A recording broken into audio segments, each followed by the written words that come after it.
much, Martin. I think it was an excellent and exciting analysis of how disinformation campaigns and spreading of information actually functions and what EU DisinfoLab does. I would like to give the floor now to anyone who has questions. I'm sure many of us do. I also do have a question, but I do not really want to abuse my position as the moderator. I will put my question if we have time. I think we will have time for one round of questions. So I would like to pass the microphone to those who question.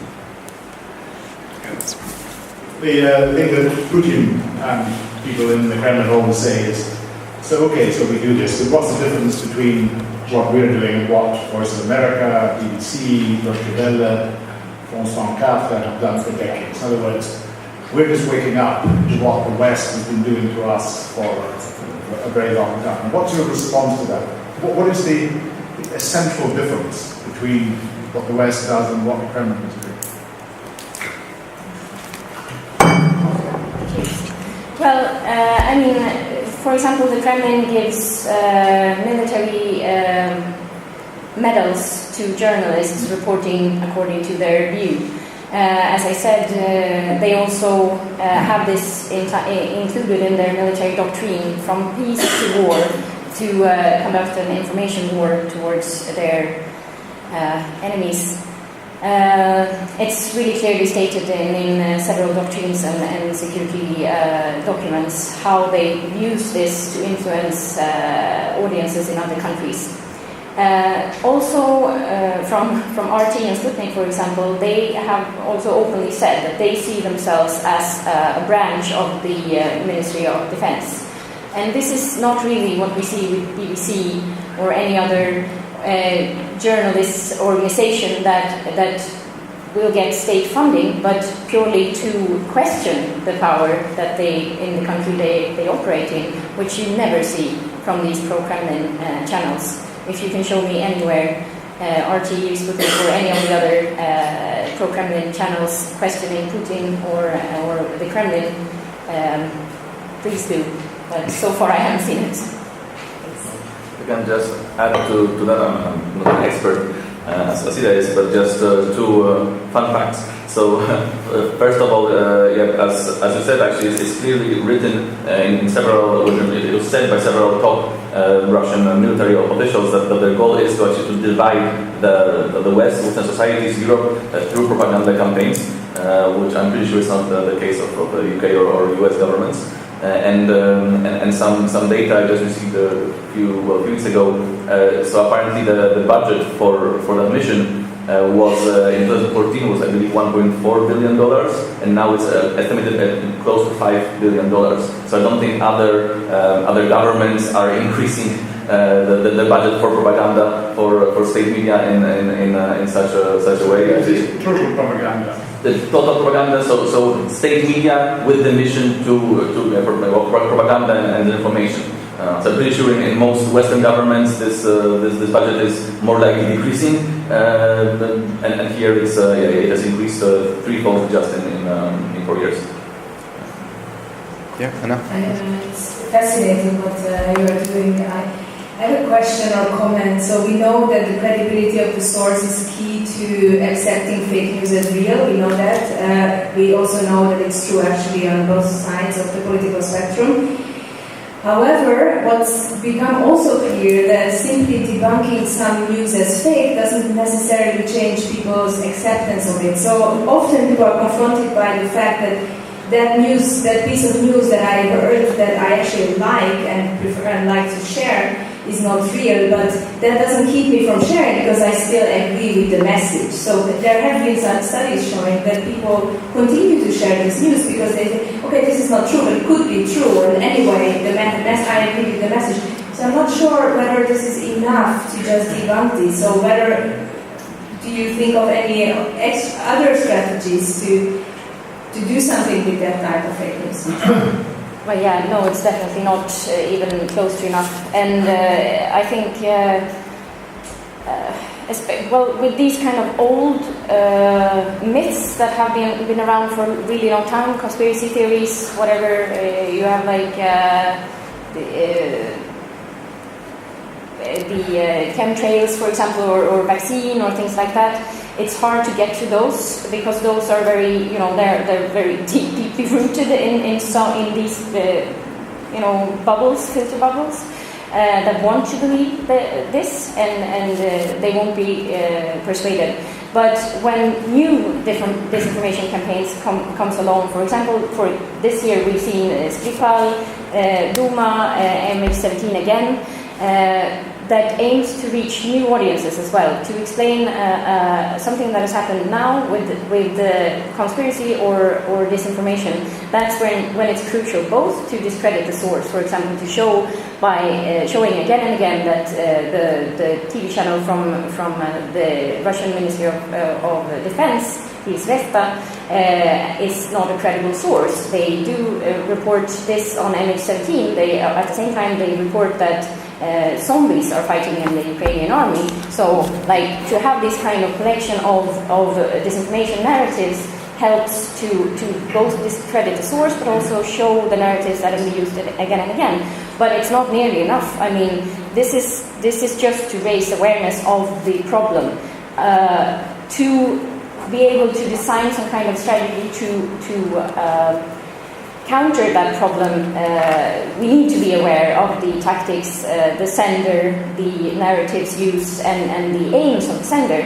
But we need to have a lot of different initiatives, other kind of initiatives. I mean, member states need to look at, in their own context, how they, I'm talking from an EU perspective, of course, but the member states need to kind of design their own responses on how to tackle it in their context. But of course, funding for independent journalism, media literacy in school curriculums, awareness about the issue on social media, not only for children and kids, which have grown up with this and are, I think, more aware of the problem of, you know, what are you sharing and what you're not sharing, than maybe the middle-aged population that are just sharing basically whatever they see, being used to more news media, which is not the situation we have on social media, basically. But there are fact-checking is not the answer, but it is an important component. If I may add to that, so you actually said most of what I was going to say, but maybe from a more technical, let's say, standpoint. There is a problem, definitely a problem with social media platforms, which of course have priorities such as profit, but also keeping users engaged. And two examples of that. So Facebook changed their algorithms just a few weeks ago. It was announced, well, maybe a few months by now. But what they did was that they changed the algorithm which governs what you see in your newsfeed. And they openly said, and Zuckerberg had said himself, that the idea is for people to actually see more of the content which is shared in their community, in the closest friends, because this is more important for them. This is the goal of Facebook, to build tighter communities. But then what it obviously does is it creates and enforces filter bubbles. And we actually also studied that, but it was also studied by the New York Times, I believe. They checked, I think just a week after this new algorithm was introduced, they saw in 2 or 3 countries that the amount of disinformation, of fake news, increased by 40%. So basically people were exposed to more of the fake stories that were shared in their community, but then they were cut off from verified media sources, so they didn't see the actual information from actual media outlets. They only kept seeing the fake story. And something was also mentioned earlier, YouTube. We're working right now with a former YouTube software engineer, Guillaume Chasselot, who actually was one of the people who developed the search algorithm for YouTube.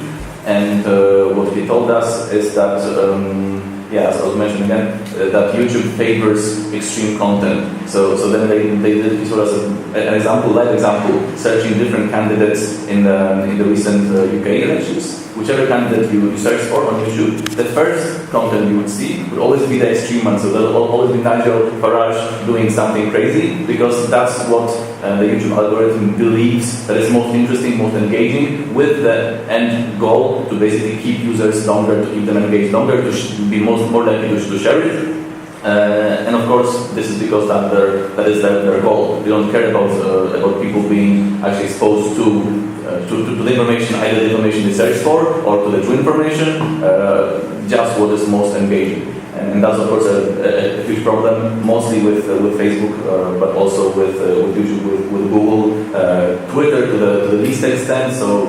And I'm not saying just because they are our partner, they actually are really committed to fighting disinformation. They actually, perhaps some of you know, they actually committed $1.9 million which they made from promoting Russian content.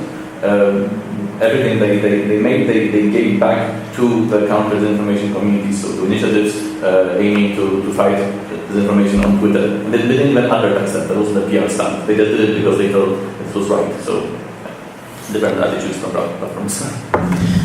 I'm sorry, I'm afraid we will have to limit the number of questions now, so I will, so Wojciech can come, then who else? Yes, György would like, and Hege would like to. So these three after Wojciech, and then we will unfortunately have to finish because the time will be up. Please, Wojciech. Okay, so thank you very much. Very interesting presentations.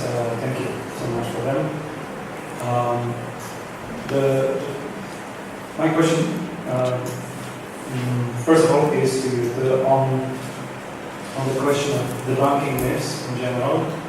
If you remember the title of the book of Pedagogy, if nothing is true anymore and everything is possible, the book is excellent, but the title is enough to identify where is the threat of basically creating chatter and disbelief in media. How do you say that your effort contributes, or what do you lack to contribute to effective fighting of the results of the disinformation, not the disinformation itself? If I may, a brief comment, what we are trying to do is, through your work, to identify the myths and together with other media in the region of Visegrád countries, we publish under the series Democracies, series of opinion pieces to build up different narratives, what we believe are true narratives. But what are, in your opinion, more effective ways, other ways? And second question, if I may, on the technological side, very, very interesting analysis what you produced. Do you have also technical analysis on? Do you have people to do that, or tools to do that? Technical analysis on not only on the human factor in the social media and the internet, but also to identify machines. Do a more thorough structural analysis of the computers, because this is what seems to be the case, that from one computer you can have multiple accounts. This is what IRA, St. Petersburg based, seems to be doing. With one machine they're operating so many other accounts, it would be otherwise easy to track. Again, my comments, and maybe after the panel we are working on a tool of a guy who actually has some solution. Sorry for too long. Okay, so we will now collect the questions of the gentleman, of György and Hege, and then let the panel answer them. Yes, I would just like to commend you first. Your job seems to be like standing with an umbrella in the great flood. It's extremely important, but it seems also to me that, well, so much more is needed. You need really massive political and economic support. And to me, it seems that, well, dealing with the question of judging what's true or not, that's only a prerequisite, right? What really makes this a massive problem is, I think, two factors. One, the systematic exploitation of cognitive biases, which we all have, right? And to counteract the effect of cognitive bias requires cognitive work, and to mobilize the reader already affected by the halo effect, confirmation bias, all the other semi-automated cognitive processes that these people exploit to counteract them is not done by pointing to the truth. There are psychological mechanisms that you have to overcome. And then on top of that, you have the technical effect of the media, right? The mass distribution capacity, which is so incredibly huge. You simply have to, you have to acquire a capacity that is not equal, but 10 times as big, right? To counteract the effect, and this requires resources. So,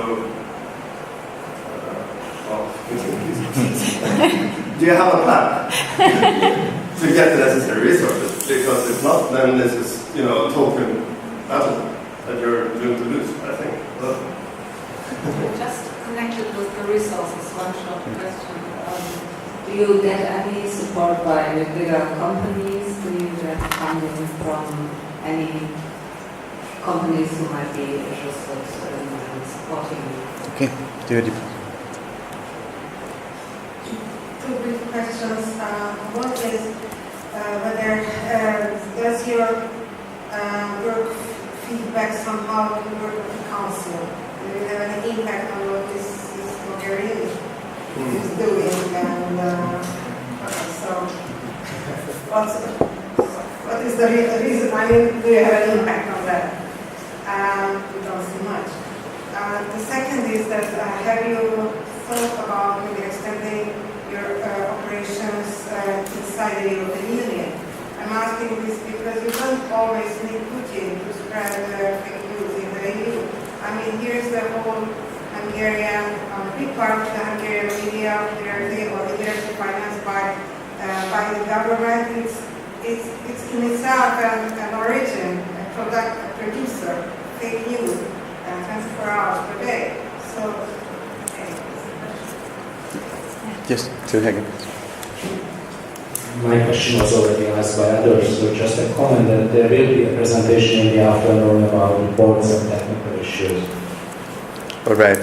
In that case, instead of Hege, I would throw in just one last question, which is impossible to answer anyway, so we won't waste time with that. I would like to know if you can measure in any way the tangible success of Russian propaganda, and if I am right that the West was in some way unprepared for this thing, then but by now there are some countermeasures. We're sitting here, so you can see it. Is there any way to assess how these countermeasures affect? Okay, thank you. I think we have some similarities in some of the questions. So, what is lacking, and what is planned, and what are we going to do to get the resources to fight this? So, we work so far without a budget, and we are, as I said, 3 people seconded from member states. So we are paid directly from our member states that seconded us, which means that institutions are not maybe putting as much resources into this as at least some member states think they should so far. And of course, we have been fighting from the beginning to get actual resources, and we have been also trying to say that, of course, how many resources we will get, we still need other initiatives. This is not the answer to fighting Russian disinformation. This is one small initiative, but there's a lot that needs to be happening. We focused on raising the awareness in order to give member states and institutions some knowledge and some tools to be able to start up their work of their own, because this is something that is this is, as we saw in the US election, this is a foreign state, a foreign hostile state trying to influence our decision making and our populations into, lessen our democratic system. So this is this is something we need to do together. It's not something that we can solve on our own. It's not something that an individual member state can solve on their own, but we need to raise the awareness and we need to work together, because however much resources like our little group would ever get, we will never be enough to it's an umbrella in a flood, as you said. Now, a plan to get the resources. We have been granted budget from a pilot project from the European Parliament that we are currently waiting to get access to. And with that, we will be able to expand a little bit. Also doing, hopefully, media monitoring also within the member states of Russian channels. Of course, we are within the External Action Service, so we will not be the ones working within the member states, but as I said, we are really encouraging member states to set up their own work on this, to work together on this, share the knowledge, and we try to spread as much of our experience as possible, but also encourage the Commission to also maybe start communicating more with our own member state populations, let's say. And I mean, we need to do a lot we need much more to see the effect this is having. In the US election was a wake-up call for a lot of Western governments. Then we have had some elections after that where we've seen different kinds of meddling, but still, I mean, now I don't remember where I started with that, but it's like what we need from member states is political support, high-level statements, and pressure within the institutions in order to make this a top priority. And some member states are doing it a lot, and some member states are going in another direction, unfortunately. And we as you said, we see populist movements and governments in several member states, and most of them also have close connections with the Kremlin. So there's that.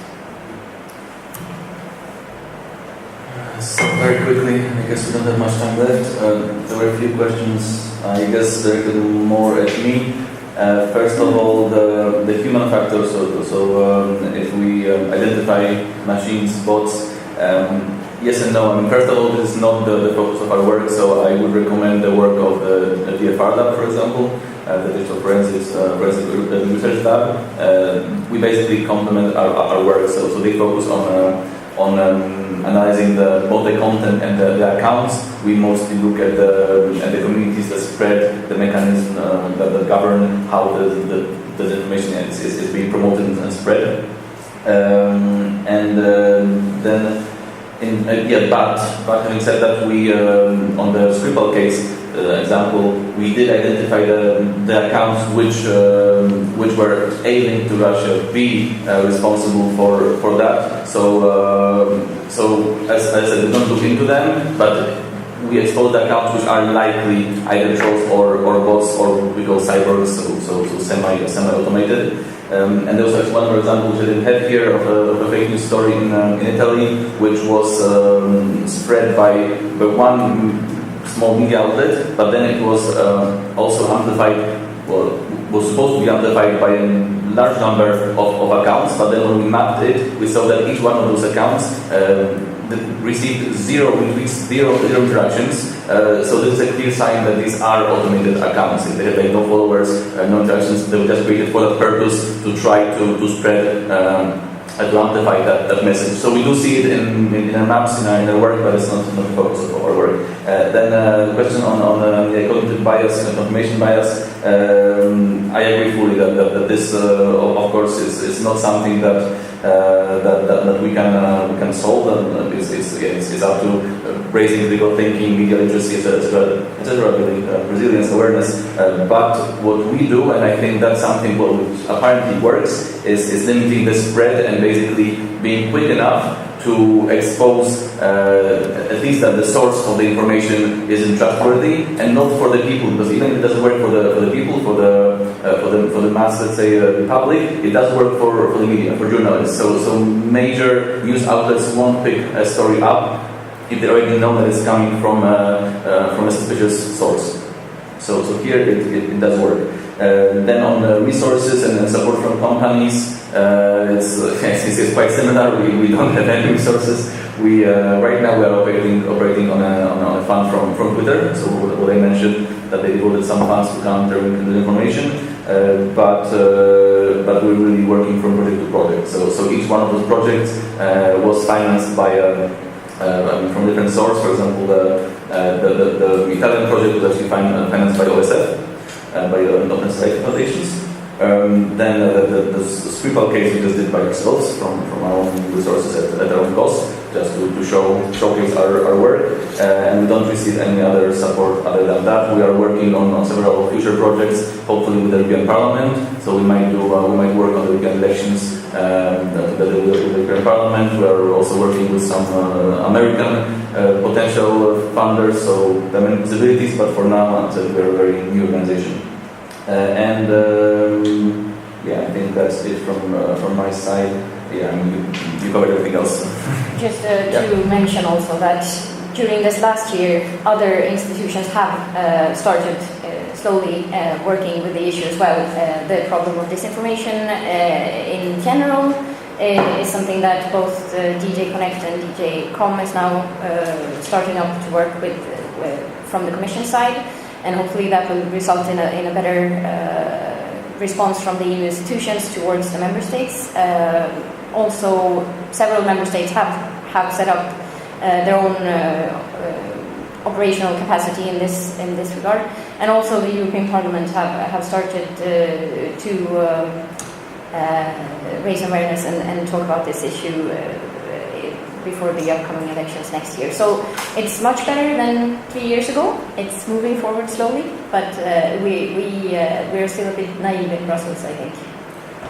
Sorry, can I just also add to that, because that's actually quite important to mention the different approach of different institutions, European institutions. The European Commission, as probably many of you know, has launched a high-level expert group on fake news. Now it's moved to the second stage, which is about drafting the code of conduct for social media platforms, and at first it was, let's say, going in a good direction. Definitely, the result of the work was a report which was correct in everything it said. It highlighted the different reasons, the different challenges with disinformation. But what they are doing now is basically they double down on self-regulation. So right now the current is called a multi-stakeholder forum on disinformation. Is a closed group behind closed doors, which consists only of the platforms themselves and I believe advertisers, associations, and marketers. So basically, the Commission is assuming that the problem with disinformation can be solved through self-regulation of the industry and the corporations, which actually are the main source of income for those platforms. So we are obviously highly critical of that approach. There actually will be a bigger analysis of that appearing early next week, Monday, Tuesday, in the next web, if you're interested.